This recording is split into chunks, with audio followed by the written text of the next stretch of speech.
Hello, welcome to Caring Connections. I'm Salley Gibney. Thank you so much for joining us today because we have a really special show. I'm sure each of us have had a teacher, maybe even more than one, who really impacted us, who really made a caring connection with us. I remember Sister Mary Mark. Oh, did I love her. And she was my 4th grade teacher. And she used to share with us that as citizens, we have many privileges in this wonderful country of ours. But with every privilege that we have a corresponding responsibility. I can remember her standing in front of the classroom and saying, everyone, I have these privileges, so therefore I have responsibilities. And we used to say that every single day. And it's still in the back of my mind. And it's so true. You know, my husband was a social studies teacher, and he just really believed in the importance of civic education for our youth, our young people, and for even us as adults. And Generation Citizen is a wonderful organization that I've come to know. And that's what they do. They partner with schools to enhance civic education. I am so thrilled to have my guests here today who are going to share with all of us just what Citizen Generation does. Welcome. I am so glad you're here. Could each of you share who you are and a little bit about yourself? Yeah, hi, my name is Melanie Eusebio, Mel for short. I'm 18, I go to classical high school. I've lived in Providence most of my life, but I lived in DR for 4 years, so I just recently moved back. So most of my education was there. And I am a part of the Rhode Island Civic Learning Coalition. I'm one of the few students who work with them. Oh, that's so cool. That's so great, Mel. Thank you. Christina. Hi, Sally. Thanks for having us. My name is Christina Pires. I'm the Executive Director of Generation Citizen New England, overseeing our program work here in Rhode Island. And then we also helped to co-found the Rhode Island Civic Learning Coalition in 2020, of which both Mel and Sylvia are a part of. That's so cool. And where did you grow up? I actually grew up just over the border in Rehoboth, Massachusetts, a little rural town, but have been spent most of my career here in Providence and in Rhode Island. I'm a licensed clinical social worker here in Rhode Island, and have been working with youth and young adults for over a decade now. So truly connected to the community in many ways. Oh, well, you're an inspiration to me. And I can see where the students just absolutely gravitate to you because you have this warm and wonderful personality. Thank you. Hi. Hello, my name is Sylvia Pereira. I'm 17 years old and I go to North Providence High School. I grew up for 6 years. I lived in Senegal, which I was born, and then I moved to here in Providence, Rhode Island when I was about 6 years old. And then I moved to North Providence, which I lived there now when I was about 13, 12, something around there. And now I'm an advocate for Rhode Island Civics Coalition, which is very fun. Oh, that's so great. Now, Christina, tell us a little bit about Generation Citizen. Yeah, so we were actually found here in Providence, Rhode Island back in 2010. Our CEO and co-founder was actually a Brown University student, and he had this idea that he wanted to be able to teach what it meant to be civically engaged in the classroom. So he went to Central High School in Providence and started teaching a curriculum that he and a partner had created. And we've since expanded across the country. We now are a national civics organization.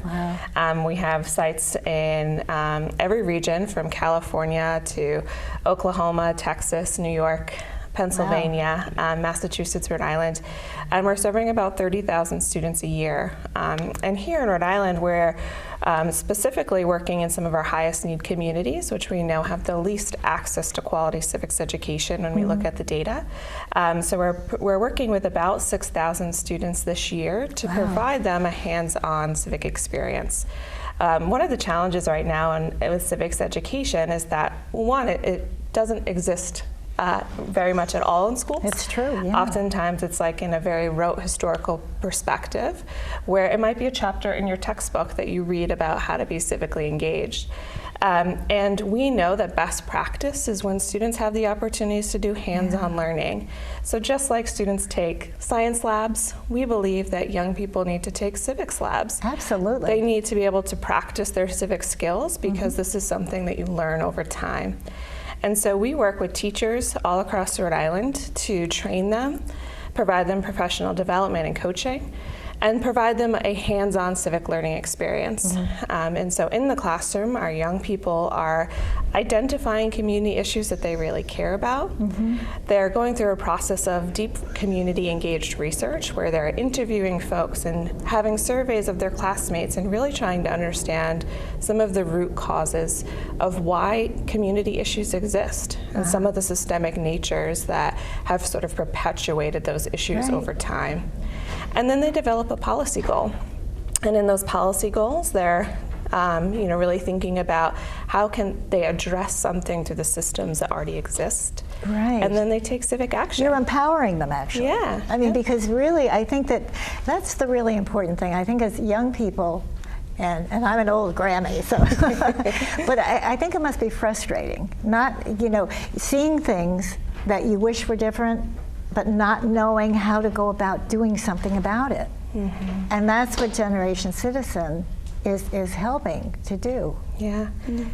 Yeah, and I mean, it's we always stay at the really local level because we know that that's where young people can have the most meaningful opportunities, and that's going to increase their civic motivation, right? When they can have experiences that directly impact their lives. And so we often say, like, when you wake up in the morning, what are the things that bother you, right? Like, what are those things that you're like, gosh, I wish this could be different? And then helping young people to see that they can change those things. You can make a difference. Yeah. Now, each of you share something that's been important to you that you've been involved in that has made a difference to you. With the whole, I think what really made me try to get involved more was honestly like being a part of the Rhode Island Civic Coalition.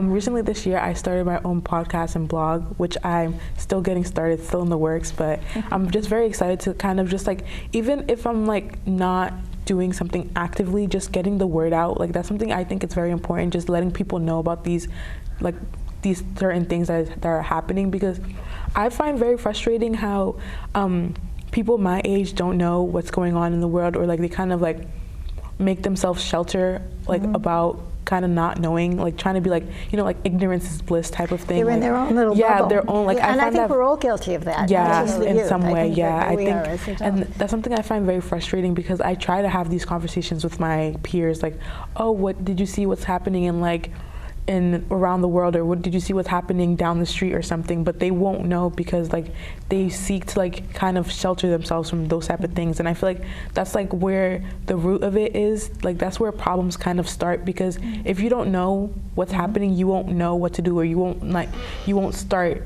trying to like fix the problem in a way. So I just think like that is something that I find very important, and also things like climate change is like something I also am very interested in, and I find that most young people are. Yeah, My which I'm very glad grandson about. will go around in the house and turn off lights if no one's in the room. He cares. Yes, and I'm very glad about that, because I'm glad that people are finally being awake to that, because I find like climate change is something that people kind of put in the back, like it's not that as important, but I feel like it's something that's going to affect us all eventually, even if like people who are like people who kind of like have lived in a certain place for longer, they'll be able to tell you how it was like to live here in like 1995 and to now. Like, there's a very clear difference between like how it's like to live in certain places from like time to time. So I just feel like climate change is something like we should all be worried about, because it's affecting all of us, and it's like especially us as young kids, because we're going to be the ones that are going to have to live with the repercussions in the future. So that's so true. That's something that I always want to share, is that us, we adults, and I'm a senior, but even your parents and whatever, we're going to move on. You're the ones who are going to live with what we're doing today. Your world is going to be affected, or is affected by what we're doing. So it's really important that you get involved and you let people know what's important to you. And how did you start your blog? This was kind of like, it was just kind of like, I just started like, I saw a lot of people like because I wanted to start a passion project.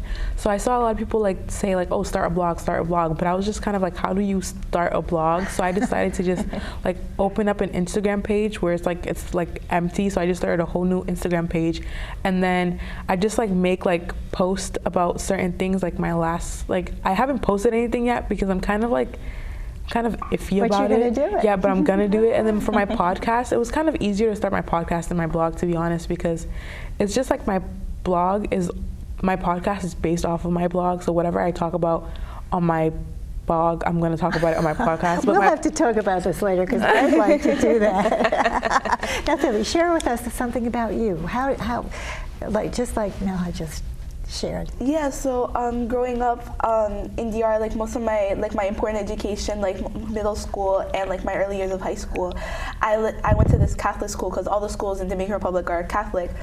And so I really I didn't learn anything about like the government. It was all just like religion. And then so moving here, I saw the difference because like in DR, like everybody, there's a lot of self-hatred in our community because like everybody is very obsessed with like looks and like being religious and like having lighter skin. And then so moving here, I live with my dad now, and I feel like every opinion that I have, he always wants to argue it. So yeah, and so like I feel like if people like could be able to like have more like love and respect in their own communities, they could be able to actually care about other stuff in the world, because I really feel like you have to start fixing yourself within and like people around you before you like lurch out to like other parts. Like I feel like most kids, like they're scared to like speak out about stuff because of what they grew up hearing, what they grew up seeing, and like how they see that their parents are like can be like a lot more negative and tend to have more conservative views. So like children will be like, or young adults and like teenagers like all like they're like scared to like have separate opinions because of what their parents might think. So I think it really starts like with teenagers being ready to have these conversations with their parents. Exactly. I was just going to say that. Isn't it important that you can sit down, Exactly. even at the dinner table, put those cell phones aside, and have a conversation. And I really think that like the Rhode Island Civic Learning Coalition, like it's helped me like do that. Especially, I feel like it could help other kids do that because like we're like we're like be able to talk to adults like where they're equals, and it's really comforting, and it makes us like have this like feel like we're like able to talk to adults and we can talk to our parents about these things. And I really do feel like civic learning, it can teach you that like as a teenager you're going to be a young adult soon, and you're going to be an adult. You're going to be an adult, so you're going to have these adult conversations, and like through like civic learning in school, like it'll help you like get more comfortable with talking about and having these conversations. Like I know a lot of my like peers, like they're like they don't like talking or like hearing about government because like sometimes it's like they're not interested, but sometimes it's because they're not interested. But other times it's also because like it's scary to think about that like stuff is happening and that eventually we're gonna have to face it head on. And it's really scary to think about, like Sylvie was saying, like climate change, because it's gonna in the end it's gonna impact us. Absolutely. And like other like bigotry ideas like homophobia and racism and transphobia, like all of that is always like ultimately going to end up back on us as it's absolutely. This is exactly what I was thinking. Do you think that if you just are you able to sit down and talk to your parents and say, I want to share this with you because this is what I'm feeling and this is what concerns me about the future, and having that kind of a conversation, do you see them opening up and listening to you? I mean, can you do that? I think it can be difficult, especially for children, parents who are immigrants, because like they come from countries where they don't have these conversations at all, and like they're just all kind of like in their own little world. So it can be difficult to like tell your parent like, hey, like climate change is a problem, racism is a problem, because like they didn't really grow up hearing about any of that. So they can be like, I think it's fine. So like it can be difficult to have those conversations. But, like, you have to start. Exactly. Just kind of work your way in. Exactly. You kind of want to having like small conversations like, hey, this happened at my school, or like I saw this happen on the street and it made me feel like this, and it can just be like little conversation starters to like get it flowing in order to make your parents or like other adults in your life see your side of the story. Exactly. Yeah. Now, Christina, how is Generation Citizen helping with this? Yeah, it's a really big deal. It's not just, in our homes, it's in our society too, right? When we turn on the news, like, we're not seeing civic discourse happening in a way that leads to productive conversations, right? Some of our highest leaders have trouble having, conversations across difference.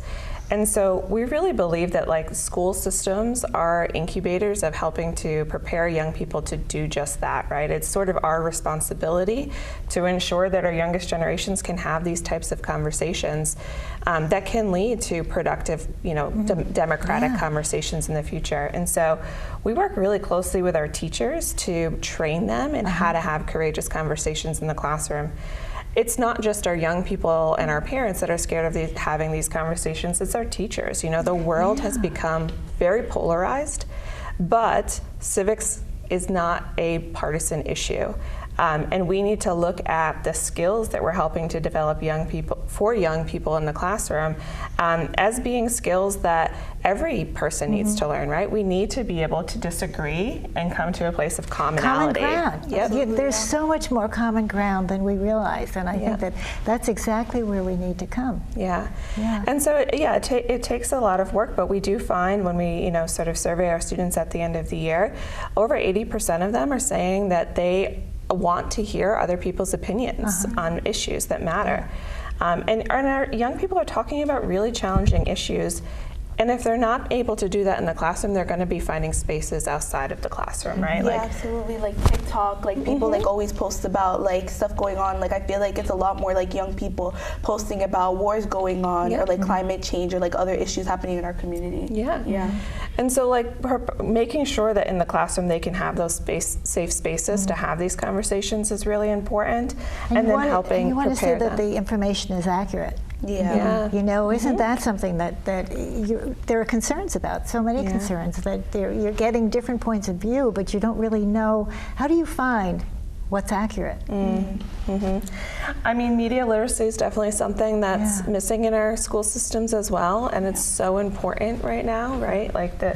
Most of our young people are getting their news and information through social media elements, and there's a lot of power that young people, when we look at social movements like the environmental justice movement that started by Greta, and young people are fueling these movements and generating so much power on social media. It's a wonderful civic experience, right? And a wonderful civic tool that our young people are harnessing and using for good. And we also need to make sure that they're able to sort of vet what is bias and what is truth. And if you're having a deep reaction to something that you're seeing online, then maybe you need to investigate it a little bit more to really learn what's behind that. But do either of you have any media literacy courses or anything happening in your schools right now? So in my school, we have to there's this required class for all juniors where we have to do a junior research project. It's a requirement to graduate, and in it they teach us how to make sure that news sources or other sources are credible, running it through, making sure that it's the correct website, not off-brand websites. But it's a very small course, and it's only maybe 5% of the class. So I feel our schools could definitely use more of that. Yeah. I agree with that, because my school, we have a senior project, but since I'm not a senior, I don't know. But I do know that in my classes, my English classes, they kind of integrate media literacy into it, finding credible sources and stuff like that. But other than that, important. Yeah. Other than that, I'm not sure if they have a whole course for it, because I haven't seen it. Yeah, could definitely use more of Yeah, it. Yeah, for sure. Yeah, it's true. And how can Generation Citizen be involved in that? Yeah, so when our students are doing research, we call it participatory action research. So once they choose these, sort of social, community-based issues, they have to investigate really why does this issue exist? And so they're talking about things from police and community relations to the school lunches that they're eating, homelessness, drug abuse, anything that's really relevant to their lived experiences or things that they're seeing around them. And as they're going through that research process, they need to get points from folks directly experiencing that. So it's not just looking at a history book and reading something about it, or going to the internet and reading, but actually going into their community and talking to folks directly about their personal experience. That's so important. Could you talk about the event? Yes. Because this is something that I have been involved in twice, and I'm going to be involved again this year, and it is so exciting, and it gives me so much hope for the future, because I see all of these wonderful students, and they're doing these wonderful, wonderful things, and they're talking about things that are important to them. So talk about it. Because so at the end of every school year, we host what's called Civics Day at the Rhode Island State House, and we invite all of our classrooms to the State House to share their civics projects. So it's basically like a science fair, but for civics. And young people have the opportunity to talk to wonderful community members like yourself to share all of the work that they've been doing over the course of the year. And what's really incredible about the event is that they are the experts, right? Like they are the ones. I am so impressed. I mean, well, one was a traffic light outside of their school, and then the other is drugs, and the other, I mean, I'm sorry, go ahead. Yeah, it's true. They're so the experts in their lived experiences and how they want to see things changed for the better, right? For their communities, for themselves. And so they're sharing the policy goals that they hope to move forward. Some of them have, right? So then they talk about the civics actions that they've taken, like going and testifying at the State House, or going to a school committee meeting, or having a meeting with their principal to change something within their school. And really what we're focused on is their civic motivation at Civics Day, right? That belief that their voices do matter. And their projects, they have their projects set up, and then they present them to all of us. Yeah. And oftentimes it's the first time they've been to the State House, and it's their State House, and so we want them to feel like that's a place that they can keep going, and that they should keep going, and that their voices are honored and need to be heard in that building, because that's where decisions are happening, and they should be a part of that story. I think for the first time for many of them, and it was the first time, of course, I'm a new person to Rhode Island, but to be able to go to the State House and then see these students, and how many projects were there? I mean, Yeah, we typically have probably around 70 projects there, but that's not, there's more that's happening in the community, but that's typically what we'll show. And then the students present their project and all of their information, and you can tell that they're so vested in this. I mean, it means so much to them. And then we as citizens go and listen to, we have about 3 or 4 student projects that we listen to, and then we grade them. And it's so incredible. And I have followed up with some of the students that I met at the event. And it's just so encouraging for me, especially as a Grammy, because I really care about our youth, and I care about our kids and the future. And to see them so enthused and so excited about this, it really is a wonderful, wonderful experience. And it's not just a project, this is real life. Like I think about that we had a class in Central Falls Middle School, and they were working on water quality and the quality of their bubbler filtration systems in their schools. And they invited school committee and city council, and they had a direct meeting with them, and they put water bottles on the table of the water, and it was not perfectly clear, right? And they directly asked for new filtration systems. And a year later, the whole school got new water filtration systems, and they started that seed. There was a class in Providence at E-Cubed Academy in Providence last year who were advocating for a bill at the state level that would provide mental health days as absences for young people, which we know is mental health is a crisis in our communities right now. And so they went and testified at our State House and really spoke powerfully about their experiences and how this would support them and their peers. And so these aren't just projects, right? Like these are actual issues that young people are changing, and they're starting seeds and opening up conversations. And our hope is that they keep doing that forever. And I think I'm getting a sign here that we don't have too much time left, because we could talk on and on and on. But I think that one of the many wonderful things about Generation Citizen is planting the seed planting the seed for our young people to let them know that they can make a difference. And there's so, we're not helpless. We're not, we don't have to give up. There's so much that we can do, and your energy is so incredible and so important. And I think that we have to do a part 2 on this show because I'm getting the message that we have 2 minutes. So is there any final words that you'd like to say?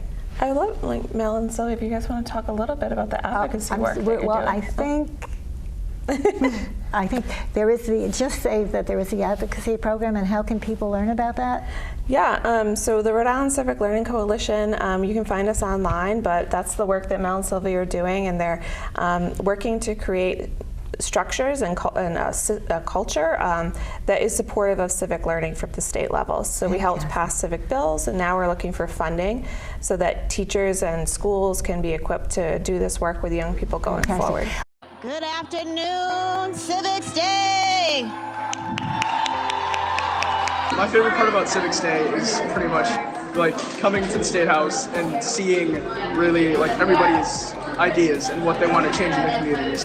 Hi, my name is Justice. I'm a senior at Berkeley High School, and our issue is sexual harassment. My group focused on vocational skills training programs for the homeless. My school focused on homework policy installation for their school. So technically, school lunches is something, it's an important issue that everyone should be talking about.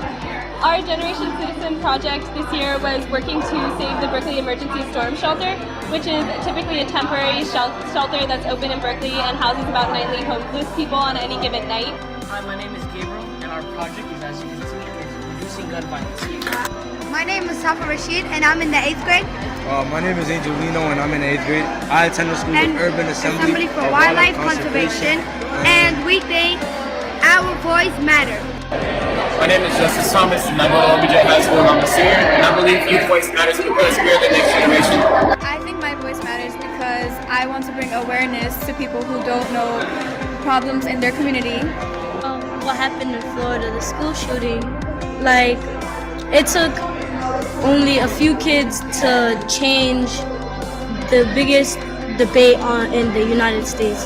This generation needs a lot of innovators and creators and creative people, and just overall, we just need everybody's knowledge. If I have the information, if I have the power to do something, I am going to do anything that I can to make a difference. I feel like by me standing up and saying that I actually care about it, it speaks volumes. Once one student speaks, it can motivate a whole classroom and a whole school. So youth voices are definitely the key to change for the future.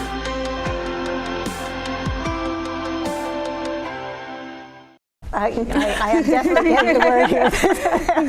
I think we definitely have to have a part 2. Yes. There's no question. There's so much out here. Thank you all for listening. This has been really exciting. I hope you will go to Generation Citizen and check out what they're doing. It's so important. It means a lot to all of us and our future. And thank you for joining us. And until next time, keep on making those caring connections.